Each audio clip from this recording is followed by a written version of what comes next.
मैं तो गृह मंत्री जी से कहूंगा कि मुझे कई एंगल से ये शंका हो रही है कि दिल्ली के मुख्यमंत्री पद पे बैठा हुआ व्यक्ति देश के खिलाफ बहुत बड़ी साजिश कर रहा है। सभापति महोदय, बाढ़ आया तो अमित शाह जी की व्यवस्था संभाल रही थी और ये व्यक्ति के घर में जब पानी घुसने लगा तब जाके, जैसे कभी कभी वो बिल में पानी जाता है तो कुछ जानवर निकल के आ जाते हैं, उस तरह से ऐसा देखा हमने और दिल्ली बर्बाद हो गई।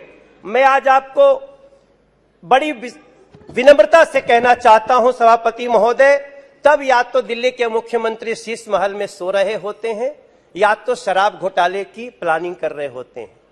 मैं बड़ी विनम्रता से आपके सामने अब बताना चाहता हूं कि इस डिबेट से वो व्यक्ति बहुत खुश होगा, क्योंकि उसको तो अब कोई सवाल ही नहीं पूछ रहा है कि जो कोविड में किराएदारों से वादा किया था कि किराएदार लोग भागना मत, तुम्हारा किराया दिल्ली सरकार देगी, लेकिन आज तक किराएदारों को यह सुविधा नहीं मिली।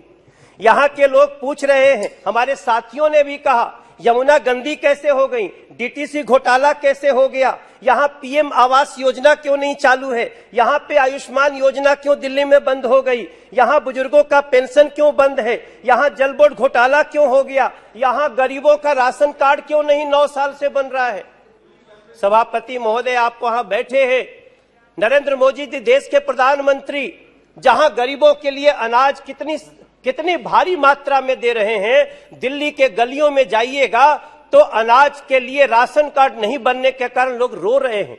और आज जब मैं बात कर रहा हूं, कल शाम को दिल्ली के मुख्यमंत्री को पब्लिक ने पकड़ लिया। पब्लिक ने पकड़कर, पुलिस नहीं होती तो पता नहीं उनका क्या हाल होता। हम चाहते हैं नेताओं पे हमले नहीं होने चाहिए, लेकिन आज दिल्ली इस प्रकार से रो रही है। एक नया कॉलेज नहीं 10 साल में, एक नया स्कूल नहीं। ये सवाल अब पूछे तो कौन पूछे। झुग्गी वासियों को घर देने का वादा था दिल्ली मुख्यमंत्री का, देना पड़ रहा है देश के प्रधानमंत्री जी को। अभी 3025 लोगों को दिया। कई हमारे साथियों ने पूछा अध्यादेश क्यों आया।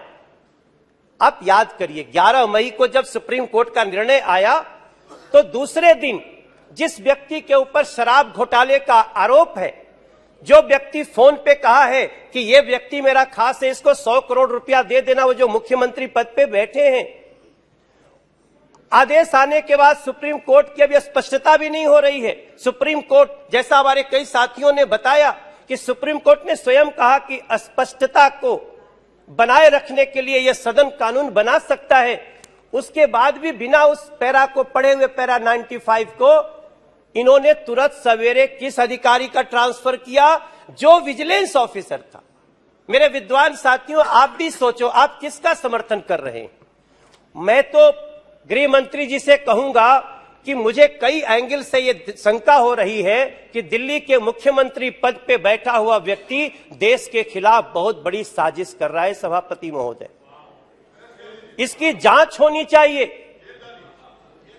नहीं, आपको मैं बताता हूं क्यों। अभी जब यमुना जी में बाढ़ आया, अभी जब मैं यमुना जी में बाढ़ में गया तो मैं मुख्यमंत्री का एक बयान सुनता हूं, कई लोगों के कागज बह गए हैं, उनके कागज फिर से बनाए जाएंगे।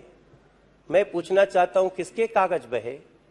हम तो जिनके जिनके लिए खाना लेकर के गए, जिनके जिनके लिए हम रोटी लेकर के गए, जिनके लिए हम नाव लेकर के गए, वो तो अपना सारा सामान लेकर के सड़क पे सिर्फ टेंट का इंतजार कर रहे थे। कागज किसका बनाने की बात कर रहे हैं, ये जांच का विषय है। क्योंकि मुझे बिहार की महिलाओं ने कहा, मैं आपको वीडियो दे सकता हूं, उनका बयान दे सकता हूं। बिहार की, यूपी की महिलाएं कह रही हैं, हमें तो ये मुआवजा भी देने को तैयार नहीं है।